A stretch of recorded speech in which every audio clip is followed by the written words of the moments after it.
Energy, जितने अमीर लोग आप देखोगे, अडानी, अंबानी, एलन मस्क, टाटा, सब एनर्जी के पीछे लगे हुए हैं और आज से नहीं, कई समय से। और उम्मीद है एनर्जी का जो ग्रोथ स्टोरी है, जो पिछले कई 50-60 साल से चल रहा है, वो आने वाले भी 50-60 साल और काफ़ी साल चलेगा। इस सेक्टर में एक ट्रांजिशन हो रहा है, जिसका फ़ायदा हम उठा सकते हैं। तो कौन-कौन सी कंपनीज़ हैं, जो इस ट्रांजिशन में फ़ायदा उठा सकती हैं, नेक्स्ट रिलायंस बन सकती है, नेक्स्ट अडानी बन सकती है। इस वीडियो में समझेंगे कि कौन-सी कंपनी सोलर में काम कर रही है, विंड में काम कर रही है, न्यूक्लियर में काम कर रही है और किसके पास राइट टू विन है। क्या मैं सोलर पे ज़्यादा बुलिश हूँ या न्यूक्लियर पे ज़्यादा बुलिश हूँ? कौन-कौन सी कंपनीज़ है जिनको घाटा हो सकता है, जो ऑयल में करंटली काम कर रही है, जो कोयले में करंटली काम कर रही है, बैटरीज़ में कौन-सी कंपनीज़ है जिनको फ़ायदा हो सकता है, नेचुरल गैस में कौन-कौन सी कंपनीज़ है, जिसका इम्पैक्ट आ सकता है आने वाले फ्यूचर में। सबसे पहले स्टार्ट करेंगे एनर्जी की डिमांड क्यों इंक्रीज़ हो रही है और आने वाले सालों में एक्सपेक्टेड है कि ये एक्सपोनेंशियली इंक्रीज़ होने वाली है, खासकर जो नेक्स्ट डेकेड है। और इसका मेन जो कारण नज़र आता है, वो है एआई का जो एक्सप्लोजन हुआ है रिसेंट पास्ट में, जिसके कारण डाटा सेंटर की नीड रिक्वायरमेंट इंक्रीज हो गई है। और डाटा सेंटर में जो आज की डेट में सबसे बड़ा बोटलनेक है, वो है एनर्जी। दूसरा, इंडिया के पर्सपेक्टिव से बात करें तो हम एक डेवलपिंग नेशन से डेवलप्ड नेशन की तरफ शिफ्ट हो रहे हैं और इस फेज़ के अंदर हमारा जो एनर्जी कंजप्शन है पर कैपिटा, वो इंक्रीज़ होता है। हम ज़्यादा चीज़ें कंज़्यूम करते हैं, तो हमें उसको बनाने के लिए भी ज़्यादा चीज़ें चाहिए। इंफ्रास्ट्रक्चर में भी एनर्जी चाहिए होगी, प्लस हम ट्रांसपोर्टेशन ज़्यादा करेंगे, तो उसमें भी एनर्जी चाहिए।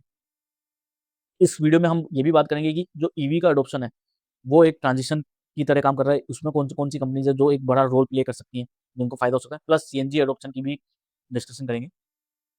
ये वीडियो किसी भी तरीके से बाय या सेल रिकमेंडेशन नहीं, मैं सिर्फ़ आपको कंपनीज़ के नाम ले रहा हूँ। आप उन पे रिसर्च करें, फाइनेंशियल एडवाइज़र से अपनी सलाह लें, उसके बाद ही कोई इन्वेस्टमेंट डिसीज़न लें। इस चीज़ को समझने के लिए हमें ये समझना पड़ेगा कि अभी हमें एनर्जी मिलती कहाँ से है। इंडिया का जो आज की डेट में मेन सोर्स ऑफ एनर्जी है, वो है कोयला। मोर देन 50% यानी 55% हमें जो एनर्जी आज इंडिया यूज़ कर रहा है, वो कोयले से आ रही है। दूसरे नंबर पे आता है कच्चा तेल, जो मेजरली यूज़ होता है ट्रांसपोर्टेशन में, क्योंकि कोयले से हम चला नहीं सकते अपनी गाड़ियाँ। फिर आता है नेचुरल गैस, जिसका अडॉप्शन इंक्रीज़ हो रहा है। क्यों हो रहा है? इस पे बात करेंगे। रिन्यूएबल, इसका भी अडॉप्शन इंक्रीज़ हो रहा है, इलेक्ट्रिसिटी जनरेशन में खासकर। सबसे पहले ये बात करेंगे कोयला हमें चाहिए क्यों? क्यों हम कोयले पे सबसे ज़्यादा डिपेंडेंट हुए? इसका जो बिगेस्ट कारण है, वो ये है कि कोयला हमें इंडिया में मिल जाता है। हम सेकंड लार्जेस्ट प्रोड्यूसर हैं कोयले के। ये एक कारण है कि हम कोयले से इलेक्ट्रिसिटी जनरेट करते हैं। दूसरा कारण है, ये हिस्टोरिकली हमारे लिए सबसे सस्ता सोर्स ऑफ एनर्जी रहा है। हम नेचुरल गैस से या क्रूड ऑयल से एनर्जी जनरेट करेंगे तो हमें बहुत महँगा पड़ेगा। इसलिए हमने कभी उन्हें अडॉप्ट नहीं किया। प्लस जो रिन्यूएबल थे, वो पहले बहुत महँगे हुआ करते थे, इसलिए हमने उसको अडॉप्ट नहीं किया, पर ये बदल रहा है। तीसरा एडवांटेज है, इसका एक लो इनिशियल इन्वेस्टमेंट रहता है। अगर आप इसको की नई इंफ्रास्ट्रक्चर इन्वेस्टमेंट करते हैं, तो आपको शुरू में कम कैपिटल देना पड़ता है और बाद में जैसे-जैसे एनर्जी निकलती है, तब आपका कैपिटल लगता है। तो ये आज भी एडवांटेज है और ये आगे भी रहेगा, क्योंकि सोलर में, विंड में जितनी भी नए सोर्सेज़ हैं, उनमें आपका इनिशियल इन्वेस्टमेंट हाई लगता है। और फिर भी एक रिस्क है कोल की स्टोरी में, जो काफ़ी समय से चल रहा है। पहला कि ये अब सबसे सस्ता सोर्स नहीं रहा, क्योंकि अगर लॉन्ग टर्म में देखा जाए तो सोलर इससे सस्ता हो गया, विंड इसके कंपैरेबल हो गया, एयर पॉल्यूशन करता है ये और हम सेकंड लार्जेस्ट प्रोड्यूसर हैं कोयले के, पर हम सेकंड लार्जेस्ट कंज्यूमर भी हैं और हमें 20% कोयला अभी भी इम्पोर्ट करना पड़ता है, जो मेजरली यूज़ होता है इलेक्ट्रिसिटी जनरेशन में। 75% हम इलेक्ट्रिसिटी जनरेशन में कोयले को यूज़ करते हैं और 25% हम इंडस्ट्रियल यूज़ केसेज़ में यूज़ करते हैं, जहाँ हमें हीटिंग करनी पड़ती है। जो इंडस्ट्रियल यूज़ केस है, वो रहेगा, पर जो इलेक्ट्रिसिटी जनरेशन है, उसमें हम सिग्निफिकेंटली परसेंटेज को रिड्यूस कर रहे हैं, कोयले के रोल को। आज की डेट में 75% हम इलेक्ट्रिसिटी कोयले से ही जनरेट कर रहे हैं, पर आने वाले समय में ये कम होने वाला है, जो पिछले कई सालों से कम भी हो रहा है। कोयले वाली कंपनीज़ कौन-सी हैं? अगर इसकी बात करें तो हम इस कोयले की कंपनीज़ को 3 कैटेगरीज़ में डिवाइड कर सकते हैं। पहली, वो कंपनी जो कोयला एक्सट्रैक्ट करती है। इसमें सबसे बड़ा नाम आता है कोल इंडिया का। अडानी एंटरप्राइज़ भी इसमें काम करती है और उसका मेन काम है कोयले को इम्पोर्ट करना और उसका ट्रेड करना। ये मेजरली वो कोयला इम्पोर्ट करती है जो हाई ग्रेड का होता है, जो इंडस्ट्रियल यूज़ केसेज़ में काम आता है। इस पे इम्पैक्ट थोड़ा कम होगा, पर कोल इंडिया इज़ वन कंपनी जिससे मैं काफ़ी दूरी बना के रखता हूँ। फिर बात करते हैं जो कोयले को लेती है और उससे इलेक्ट्रिसिटी जनरेट करती है, बेसिकली थर्मल पावर प्लांट्स लगाती है। इसमें बिगेस्ट कंपनी है NTPC, Adani power, JSW energy. इनका कोर बिजनेस ही थर्मल पावर प्लांट है। You can also look at Tata power, पर उसका मेन काम है एनर्जी ट्रांसमिशन करना, और कुछ वो एनर्जी जनरेशन भी करती है, पर उसका जो नया इन्वेस्टमेंट है वो सारा सोलर में कर रही है। सो मेरे को टाटा पावर अच्छी लगती है इस लिहाज से। कोयले के अल्टरनेटिव क्या बन जा रहे हैं, कौन है जो कोयले के अल्टरनेटिव में जीतेगा? चार अल्टरनेटिव्स हैं: सोलर, विंड, हाइड्रो और न्यूक्लियर। मेरी पर्सनली बैट है दो पे। नियर फ्यूचर में मैं सोलर पे बैठ लेता हूँ, क्योंकि सोलर सबसे सस्ता सोर्स ऑफ एनर्जी है। विंड भी इसके पास पास ही है, पर सोलर उससे भी सस्ता है। गवर्नमेंट काफ़ी पुश कर रही है, सोलर विंड दोनों को ही कर रही है, पर सस्ते होने के कारण मैं इस पे काफ़ी बुलिश हूँ। दूसरा है न्यूक्लियर एनर्जी पे मैं काफ़ी बुलिश हूँ, क्योंकि अभी ये बहुत महंगा है, पर अगर इस पे R&D ढंग से किया जाए और जैसे जैसे प्राइवेटाइजेशन इसमें बढ़ेगा, एक्सपेक्टेड है कि न्यूक्लियर सोलर से भी बहुत सस्ते हो जाएगा।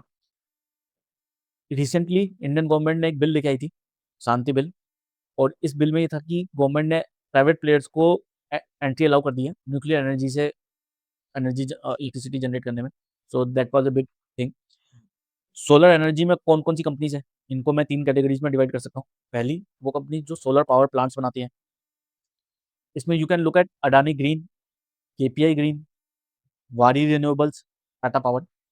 अडानी ग्रीन का जो पी है वो काफ़ी हाई चलता है, तो मैं उसमें ज़्यादा इन्वेस्ट करता नहीं हूँ। पर केपीआई ग्रीन और वारी रिन्यूएबल करंटली बहुत ज़्यादा अट्रैक्टिव पी पे चल रही हैं।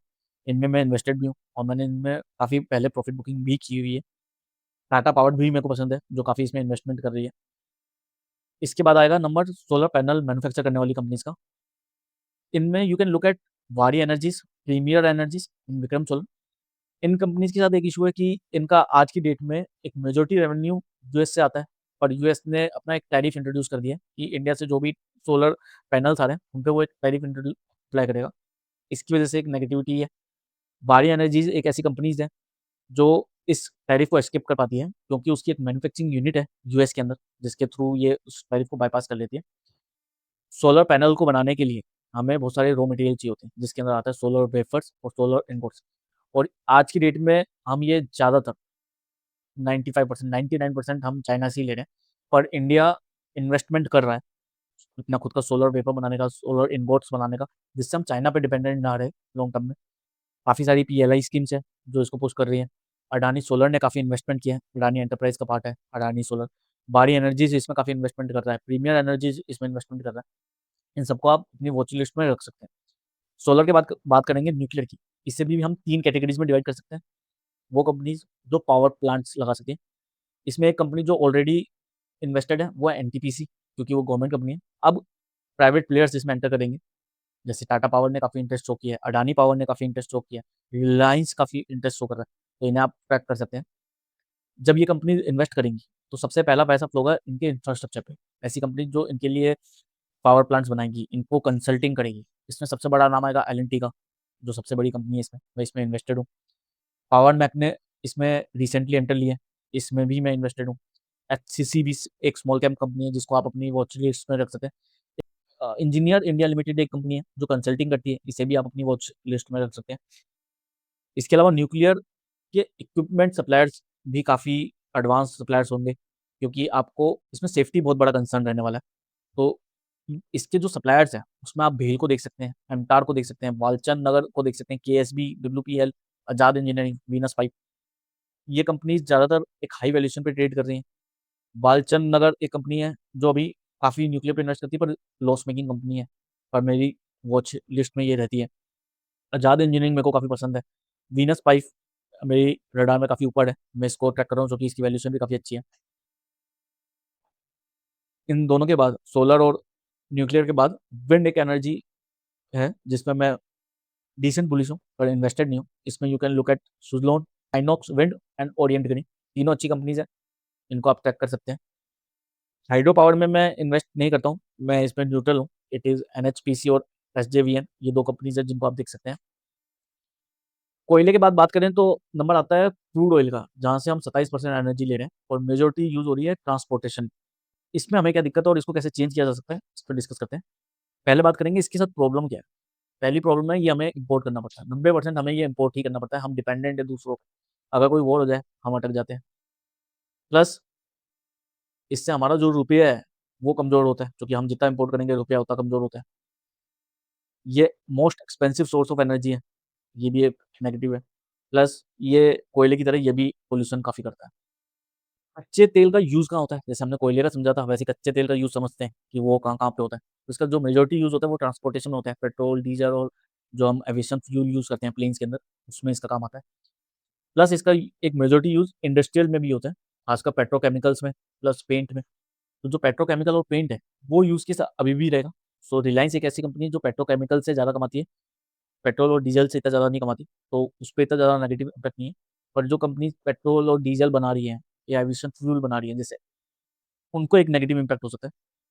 इसमें आप Hindustan petrol, Bharat petrol, Indian petrol, इन सबको देख सकते हैं, जिन पे मैं थोड़ा बियरिश रहता हूँ।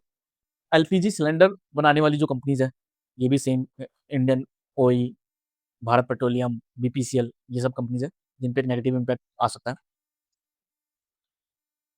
हम ऑयल पे डिपेंडेंस को कम कैसे कर रहे हैं? हमारे पास क्या स्ट्रैटेजीज़ है जो हम ले रहे हैं? पहली स्ट्रैटेजी है कि हम ऑयल को खुद ही प्रोड्यूस कर लें, हमें दूसरे पे डिपेंड ही नहीं रहना पड़ेगा। इसके लिए हम ओएनजीसी और ऑयल इंडिया में काफ़ी इन्वेस्टमेंट कर रहे हैं, हम एक्सप्लोर कर रहे हैं, हमें कहीं कच्चा तेल मिल जाए। हमें कुछ उम्मीदें नज़र आई हैं, अंडमान में हमें साइन मिले हैं कि वहाँ पे कच्चे तेल के अच्छे खान हो सकते हैं, नेचुरल गैस के अच्छे खान हो सकते हैं, तो इनको आप अपनी ट्रैक पे रख सकते हैं। दूसरा हम कोशिश कर रहे हैं कि हम इसका यूज़ ही ना करें और हम अल्टरनेटिव्स को फाइंड कर लें। इसके लिए हम 2 स्ट्रैटेजी यूज़ कर रहे हैं। पहले कि हम कारों में, अपनी स्कूटीज़ में ईवी को अडॉप्ट कर पाएँ। इंडियन गवर्नमेंट काफ़ी पुश करती है, वो अपने टैक्सेस कम करती है इन पे कि लोग इसको अडॉप्ट कर लें। प्लस हम कोशिश कर रहे हैं कि हम एलपीजी सिलेंडर की जगह सीएनजी पाइपलाइन्स पे शिफ्ट हो जाएँ। सीएनजी थोड़ा सस्ता सोर्स ऑफ एनर्जी है, प्लस एक क्लीनर सोर्स ऑफ एनर्जी है। इसलिए हम ये चाहते हैं कि ये शिफ्ट हो। पर मेजॉरिटी पुश अभी ईवी पे आ रहा है। ईवी को सबसे पहले डिस्कस करते हैं। ईवी के अंदर कौन-कौन सी कंपनीज़ हैं, जिनको मैं ट्रैक करता हूँ। इसे भी मैं 3 कैटेगरीज़ में डिवाइड करता हूँ। पहली, वो कंपनी जो कारें बनाती हैं, स्कूटी बनाती हैं। इसमें you can look eight Tata Motors, जो लीडर है ईवी के अंदर, कार्स के अंदर। महिंद्रा एंड महिंद्रा अच्छा काम कर रही है। रिसेंटली इसने काफ़ी सारे मॉडल्स लॉन्च किए हैं, जो काफ़ी अच्छे हैं। एथर एनर्जी, ये भी बहुत अच्छी कंपनी है, ये स्कूटीज़ बनाती है। हीरो, ओला इलेक्ट्रिक, टीवीएस, ये भी स्कूटीज़ बना रही है ईवी के अंदर। इनमें मेरे को एथर एक कंपनी है, जो पसंद है। पर इन कंपनीज़ में एक नेगेटिव आ सकता है, क्योंकि इंडिया ने यूरोप के साथ एक ट्रेड डील साइन कर लिया है और हो सकता है कि यूरोप की जो कंपनीज़ हैं, वो अपने मॉडल्स लॉन्च करें, जिससे टाटा मोटर्स, महिंद्रा एंड महिंद्रा को नेगेटिव इम्पैक्ट आ जाए। सो और प्लस अगर यूएस के साथ हम ट्रेड डील फाइनल कर लेते हैं, तो उसका भी एक नेगेटिव इम्पैक्ट आ सकता है, टेस्ला आ सकती है। प्लस चाइना की कंपनीज़ हैं, जो इंडिया में एंटर कर सकती हैं वाया यूरोप के रूट से। बैटरीज़ एक ऐसा सेक्टर है जिसमें मैं बहुत ज़्यादा बुलिश हूँ, क्योंकि जब ईवी कार्स आएँगी, तो उसके बाद बैटरीज़ का यूज़ भी बहुत ज़्यादा इंक्रीज़ होगा। बैटरी रीसाइक्लिंग पे भी मैं काफ़ी बुलिश हूँ, पर रीसाइक्लिंग में थोड़ा समय है। इसके अंदर जो सबसे ज़्यादा इन्वेस्टमेंट कर रही है, वो है रिलायंस। एक बिग इन्वेस्टमेंट है रिलायंस का इसके अंदर। एक्साइड और अंडा राज भी काफ़ी इन्वेस्टमेंट कर रही है। मेरी पर्सनल चॉइस इसमें रहती है HSCL, Himadri speciality chemical limited, इसमें मैं इन्वेस्टेड हूँ। ये कंपनी लेटेस्ट टेक्नोलॉजीज़ बाहर से, ऑस्ट्रेलिया से, यूएस से लेके आ रही है, जिसके कारण लिथियम आयन बैटरीज़ बन पाएँ। इसके अलावा मोइल एक कंपनी है, जो मेरी वॉच लिस्ट में रहती है। ये कंपनी मैंगनीज़ ओर एक्सट्रैक्ट करती है, जो लिथियम आयन बैटरीज़ में काफ़ी काम आता है।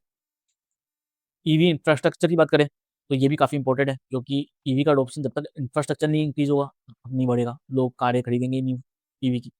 इसके लिए you can look eight Tata power, जो चार्जिंग स्टेशंस में काफ़ी एक्सपेंड कर रही है। सर्वोटेक, इसका भी काफ़ी इन्वेस्टमेंट कर रही है। अडानी एनर्जी सॉल्यूशन, तीनों कंपनीज़ मेरे को पसंद है। ऑल्दो मैं इन तीनों में इन्वेस्टेड नहीं हूँ, पर मेरी वॉच लिस्ट में ये हमेशा रहती हैं।